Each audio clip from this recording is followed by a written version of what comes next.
મારું મનપસંદ વ્યક્તિ આજે મારી સાથે નથી ને તો સાચું કહું ને કે આમ અંદરથી આમ ભંગાઈ જાય છે. ક્યારેક જસ્ટ એનો થોડોક એવો વિચાર આવે ને તો રડાઈ જવાય છે યાર. છોકરાઓને કોઈ સમજતું નથી યાર. એ બસ ક્યાંક એકલા પડ્યા હોય છે, ક્યાંક ખૂણામાં જઈને રડી લેતા હોય છે યાર. ક્યાંક એ વ્યક્તિની યાદ આવી જતી હોય છે કે જે વ્યક્તિ સાથે મેં જિંદગીભરના સપના જોયા છે. રિયલી બહુ લવ કરું છું એને હું, બહુ બધું. ગુડ મોર્નિંગ, જય Dwarkadhish, welcome back to my YouTube channel. કેમ ગુડ મોર્નિંગ કહું છું તો અત્યારે છે ને રાતના વાગી ગયા છે 1:23. એટલે નહીં કહેતા 12 વાગ્યા પછી સવાર થઈ જાય, તો અત્યારે 1:30 વાગ્યો છે તો ગુડ મોર્નિંગ કીધું. આજે સવારનો વ્લોગ નથી બનાવ્યો કારણ કે આજે શુક્રવાર છે. એટલે આજે અત્યારે તો શનિવાર ચાલુ થઈ ગયો છે, બટ શુક્રવાર હતો એટલે ઈદ હતી એટલે કોલેજમાં રજા હતી એટલે કોલેજે ગયો નહોતો.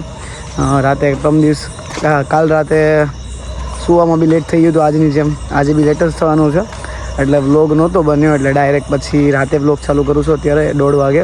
કેમ કે કાલે કંઈક તો પોસ્ટ કરું ને એટલે વ્લોગ ચાલુ કર્યો છે. અત્યારે તમે જોઈ શકો છો શાંત વાતાવરણ છે, મારી સિવાય અહીંયા કોઈ જ નહીં હોય.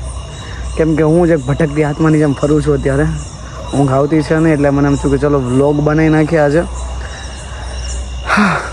ચાલે છે જિંદગી, વાંધો નથી, ધીમે ધીમે ચાલે છે.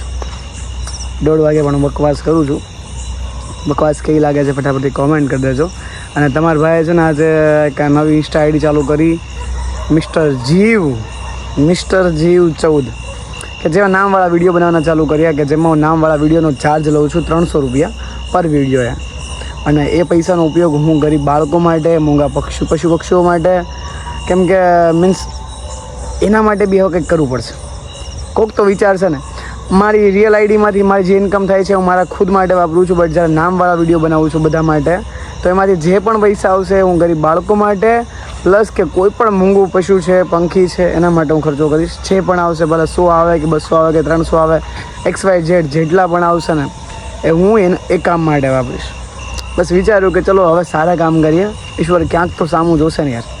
નહીં કહેતા કે તમારા કર્મો સારા હોય ને તો ઈશ્વર હંમેશા તમારો સાથ આપતો હોય છે. બસ હવે પોતાના કર્મોને સુધારીએ. બાકી નાત જાત ધર્મ ઊંચ નીચના ભેદભાવને દૂર કરીને માણસ તરીકે જીવીએ યાર. અત્યારે જે પંજાબમાં ચાલી રહ્યું છે જે પૂર, જે પાણીના લીધે અત્યારે પંજાબના લોકો ત્રાહિમામ થઈ ગયા છે. કુદરતના પ્રકોપના લીધે, ક્યાંક ભ્રષ્ટાચારના લીધે, ક્યારેક સરકારના લીધે બહુ બધી સમસ્યા ઊભી થઈ છે. બટ તમે જોઈ શકો છો કે પંજાબમાં કેટલી એકતાઓ છે કે જ્યાં નાત જાતને ભૂલીને અત્યારે લોકો ગુરુદ્વારાઓમાં શું કહેવાય ભોજન રાખે છે, બધાને એકબીજાને મદદ કરે છે. સાહેબ આ માનવતા છે. એ માનવતા નથી કે જ્યાં દરેક પોતાનું સ્વાર્થનું જોવે, પણ એ માનવતા છે કે જ્યાં દરેક વ્યક્તિનું જોતા હોય છે. વિડીયો છે ને બંધ કરવો પડ્યો હતો કેમ કે છે ને કૂતરાઓ આવતા હતા બાજુ એટલે ડર લાગતો હતો. કેમ કે ભાઈ અંધારું છે ને કોઈ છે નહીં. એકડા નથી જો દોડીને જશે આખું ટોળકું છે 10-15નું. 10 તો મેં જોયા ગણ્યા ત્યારે. જો લાઈનમાં જાડે બધા નીકળશે ધીમે ધીમે. જો દેખાય તમને? એટલે આમે ભાઈ કંઈ નક્કી ના હોય એટલે બહુ સાવચેત રહેવાનું. એટલે શાંતિથી છે ને આપણે વિડીયો બંધ કરી નાખ્યો હતો. કેવી જિંદગી થઈ ગઈ સાલી યાર, ખબર નહીં પડતી શું ચાલી રહ્યું છે જિંદગીમાં.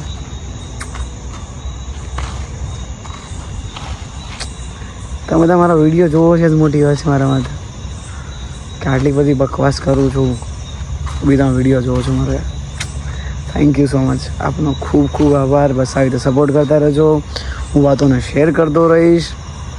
કેમ કે નહીં કહેતા કે પોતાની વાતોને શેર કરવાથી મન હળવું થાય છે, અને બસ હું મન હળવું કરું છું. કારણ કે યાર સાચું કહું તો અત્યારે આમ નથી આગળ વધી શકાતું, નથી પાછળ થઈ શકાતું. બસ એક સ્થિર થાંભલાની જેમ વચમાં આમને ઊભો છું કે જ્યાં મને કંઈ સૂઝતું નથી. ના મને મારા કરિયર સૂઝે છે, ના મારું ફ્યુચર, ના મારું પાસ્ટ, કશું જ નહીં. બસ શાંત થઈને બેઠો છું. બસ વિચારું છું કે ક્યારે બધું ઠીક થાય. મહેનત કરું છું, જાગું છું, ઓવર થિંકિંગ કરું છું, ક્યાંક ડિપ્રેસ થઈ જાઉં છું. ક્યારેક એમ થાય છે કે બધું જ મૂકીને ક્યાંક દૂર જતો રહું જ્યાં મને કોઈ ઓળખે નહીં.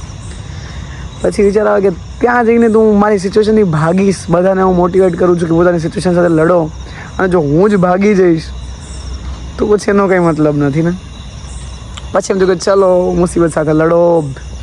જે થવાનું છે, જે લખ્યું છે થવાનું જ છે. મારું મનપસંદ વ્યક્તિ આજે મારી સાથે નથી ને તો સાચું કહું ને કે આમ અંદરથી આમ ભંગાઈ જાય છે. ક્યારેક જસ્ટ એનો થોડોક એવો વિચાર આવે ને તો રડાઈ જવાય છે યાર. ખુદને મોટિવેટ કરું છું કે મિલન બધું ઠીક થઈ જશે, તું ટેન્શન ના લે, બધું ઠીક થઈ જશે, બધું ઠીક થઈ જશે. પણ મને નથી ખબર કે ક્યારે બધું ઠીક થાય, ક્યારે આ રાતોના ઉજાગરા ખતમ થશે ને ક્યારે હું સુકૂન ભરી નીંદર કરીશ. અરે દરેક છોકરાઓની લાઈફમાં આવું ચાલતું હોય છે. ક્યાંક એ પોતાના પરિવાર સાથે લડતો હોય છે, ક્યાંક પોતાની જવાબદારીઓ સાથે, ક્યાંક અઢળક સપનાઓ હોય છે અને ક્યાંક એનો પ્રેમ હોય છે જે એનાથી દૂર હોય છે. છતાં છોકરાઓને કોઈ સમજતું નથી યાર.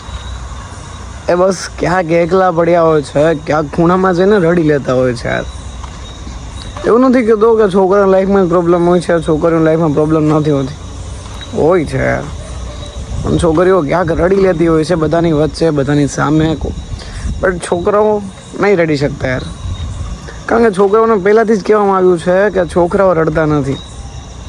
બટ સાચું કહું ને તો છોકરાઓ બહુ રડે છે યાર, પણ અંદર ને અંદર રડે છે, કોઈની સામે નહીં રડી શકતા યાર.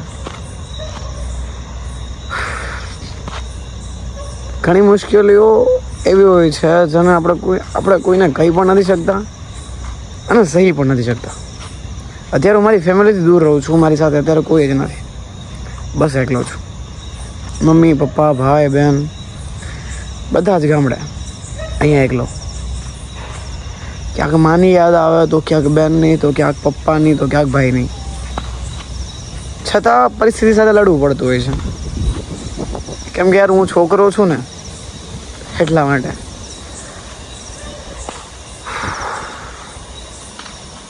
ક્યાંક એ વ્યક્તિની યાદ આવી જતી હોય છે કે જે વ્યક્તિ સાથે મેં જિંદગીભરના સપના જોયા છે.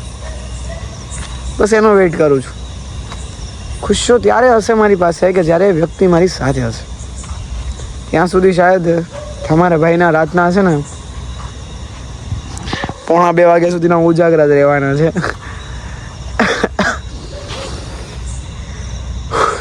All is well, all is well, all is well. બધું ઠીક થઈ જશે, બધું ઠીક થઈ જશે. બસ ખુદને સહાનુભૂતિ આપું છું કે બધું ઠીક થઈ જશે, બધું ઠીક થઈ જશે. કંઈ જ ખબર નથી કે ક્યારે બધું ઠીક થશે. સિચ્યુએશન સાથે લડવું પડશે, પરિસ્થિતિ સાથે લડવું પડશે, અને ક્યારે બધું ઠીક થાય અને ક્યારે હું ખુશ હોઈશ નહીં ખબર. દિવસ તો જતો ને ફ્રેન્ડ સર્કલ સાથે મસ્તીમાં મજાકમાં જતો રહેશે. કાલનો બ્લોગ તમે જોયો છે, મારા કોલેજમાં ફ્રેશર પાર્ટી હતી, બહુ મજાક મસ્તી કરી, મજા આવી ગઈ, દિવસ જતો રહ્યો. બટ એની સાથે મને મારી જીવ પણ યાદ આવતી હતી કે એની સાથેની જે ખુશીઓ હતી, આ ખુશીઓ હતી તો બહુ અલગ હતી યાર. એ વ્યક્તિ મારા માટે બહુ મહત્ત્વનું છે, બહુ જ મહત્ત્વનું છે. ખબર નહીં ક્યારે મારી સાથે હશે યાર. રિયલી બહુ લવ કરું છું એને હું, બહુ બધો. પણ વસ્તુ જ એવી છે કે વ્યક્તિ વગર રહી નહીં શકાતું, પણ રહેવું પડે છે અત્યારે. નહીં વાત થતી છતાં રહેવું પડે છે. કોઈ સાથે દિવસભર વાત કરવી એ પ્રેમ નથી. પ્રેમ તો એ છે કે દિવસમાં વાત ન થાય ને છતાં એક સેકન્ડ એ વ્યક્તિની યાદ આવીને, સાહેબ એ પ્રેમ છે. પ્રેમની તો ઘણી પરિભાષાઓ છે. ખબર નહીં ક્યારે મને મારો પ્રેમ મળશે, ખબર નહીં જિંદગીના કયા દોરમાં મને ખુશીઓ મળશે. બધું જ ઈશ્વર ઉપર મૂક્યું છે. નહીં કે લાઈફનું જે ચક્ર છે ચાલતું જ રહે છે. સમય નામ છે એનો નાશ છે, મરવાનું લખ્યું છે ગમે ત્યારે. પણ જ્યારે ખુશીઓ હશે ને ત્યારે અઢળક વહાલ હશે, અને જ્યારે અઢળક વહાલ હશે ને ત્યારે બહુ બધી ખુશીઓ હશે. ખબર નહીં રાતના 1:30 વાગે હું શું બકવાસ કરું છું, કોઈના પલડા પડતું હશે, કોઈકના ઉપરથી જતું હશે, એમ કે આ શું વ્યૂ છાપવા માટે આવું બધું કરતો હશે. ના યાર ભાઈ બંધ વ્યૂઝ નહીં જોતા. બટ મારા વિડીયો જોઈને કદાચ કોઈક મા બાપના મનમાં પોતાના દીકરા અને દીકરીઓનો થોડોક પણ વિચાર આવી જશે કે હા હું એને એનો પ્રેમ અપાવી દઉં, હા હું એને એની ખુશીઓ આપી દઉં, હા હું આ સમાજ સાથે લડીને મારા દીકરા અથવા દીકરીનું વિચારી લઉં અને એનો પ્રેમ અપાવી દઉં. મારા માટે બહુ મોટી વાત હશે યાર. કદાચ 2000 કે 1000 વ્યૂઝ આવશે, પણ 1000 વ્યૂઝમાંથી કદાચ એક વ્યક્તિ અથવા એક મા બાપ પણ એના પોતાના દીકરા અને દીકરીનું વિચારી લેશે ને, મારા માટે બહુ મોટી વાત હશે. અને હું ગર્વથી કહીશ કે હા મારા લીધે કોઈક એક વ્યક્તિને પણ પોતાનો પ્રેમ મળી ગયો છે યાર. અને આજના દરેક યુવાનોને ને પ્રેમીઓને હું એટલું જ કહીશ કે લડી લેજો યાર. જિંદગીના છેલ્લા શ્વાસ સુધી. બાકી એક જણ બીજું આવે તો ઘણા પડ્યા છે, પણ જો પ્રેમ સાચો છે અને પ્રેમને નિભાવવાની તાકાત છે ને, તો સમાજ સાથે, ફેમિલી સાથે અને દુનિયા સાથે બાદ ભીડી લેજો અને કહેજો કે બનીશ તો એની જ બનીશ અથવા એનો જ બનીશ. સાહેબ આ પ્રેમ છે. બધા કહે છે કે ક્યાં કૃષ્ણ ભગવાન એની રાધા મળી હતી, પણ પ્રેમ કર્યો હતો કૃષ્ણ ભગવાને પણ, અને લડ્યા પણ હતા પોતાના સાથે, સમાજ સાથે.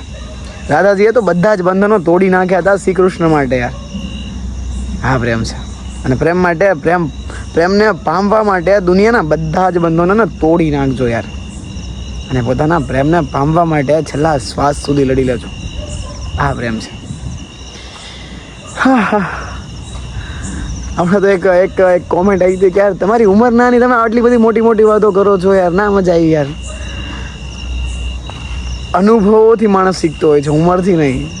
કેમ કે અમુક વ્યક્તિઓ નાની ઉંમરમાં એટલા અનુભવો લઈને બેઠા હોય છે ને, એવા ક્યારેક મોટી ઉંમરના વ્યક્તિ પાસે અનુભવો નથી હોતા યાર. અને જ્યારે સમજણ શક્તિ આવી જાય ને, ત્યારે બધું શીખવાડી દે છે યાર, એ પણ નાની ઉંમરમાં પણ. ખબર નહીં યાર ક્યારે બધું ઠીક થાય ને ક્યારે નીંદર આવે. સાચું કહું, હજી મને નીંદર નથી આવતી. પોણા બે જેવું થઈ ગયું, 2 વાગી જશે ને 3 વાગી જશે, પણ ઊંઘ નથી આવવાની, મને ખ્યાલ છે. ખબર નહીં ક્યારે શાંતિથી સુકૂનભરી નીંદર આવશે. હવે નીંદરને વેઇટ કરું છું. તો આમ ગણો તો જિંદગીમાં બધાનો વેઇટ જ કરવાનો છે મારે. ખબર નહીં ક્યારે આ રાહ જોઈ લે, આંખો શાંત થઈ જશે. માણસ કેટલા વર્ષ જીવવાનું છે? 10, 15, 20, 25, 30, 35, 40, 50, 60, 70, 80, 90 તો કોઈ જતું નથી. 50 તો સીતારામ બોલી જાય છે બધાના. એટલે જિંદગીનો કાંઈ ભરોસો નથી. એટલે જિંદગીને મન ભરીને જીવ લેજો, મનમાં રાખીને ના જીવતા. કાલે મરી જવાના છે. ડિપ્રેશન, ટેન્શન તો જિંદગીમાં આવતું રહેશે, જતું રહેશે. મુશ્કેલીનો સામનો કરજો, અને મુશ્કેલીઓને પણ એમ કહેજો કે ભાઈ મારે તો જિંદગી જીવવાની છે, જીવવાની છે, જીવવાની છે. બસ આજની વાતને અહીં એન્ડ કરીએ છીએ. વ્લોગ કેવો લાગે છે ફટાફટ કોમેન્ટ કરી દેજો. કેમ કે હવે થોડી વાર માટે મારે ખુદને ટાઈમ આપવો છે, શાંતિથી વિચારવું છે કે જિંદગીમાં શું કરવું છે, શું નથી કરવું, બધું વિચારવું પડશે. વિચારવું તો પડશે ને, ખબર નહીં ક્યારે બધું ઠીક થાય, ત્યાં સુધી વિચારીએ. ચલો આજના વ્લોગને કરીએ છીએ સમાપ્ત. વ્લોગ તમને કેવો લાગ્યો છે? સોરી, વ્લોગ તો નથી બન્યો કેમ કે આખો દિવસનો વ્લોગ નથી ભેગો કર્યો, બટ મારી મોટિવેશનલ વાતો, મારી દિલની વાતો, મારી લાગણીઓની વાતો તમને કેવી લાગી છે ફટાફટથી કોમેન્ટ કરી દેજો. ને પ્લીઝ સપોર્ટ કરજો. તમારા સપોર્ટ થકી જ આગળ જવું છે. નાનો માણસ છું અને નાના માણસ બનીને જ રહેવામાં મજા છે. ચલો મળીએ છીએ કાલના એક નેક્સ્ટ વ્લોગમાં. ત્યાં સુધી બધાને હર હર મહાદેવ, જય શ્રી કૃષ્ણ, અને હા, થેન્ક યુ સો મચ.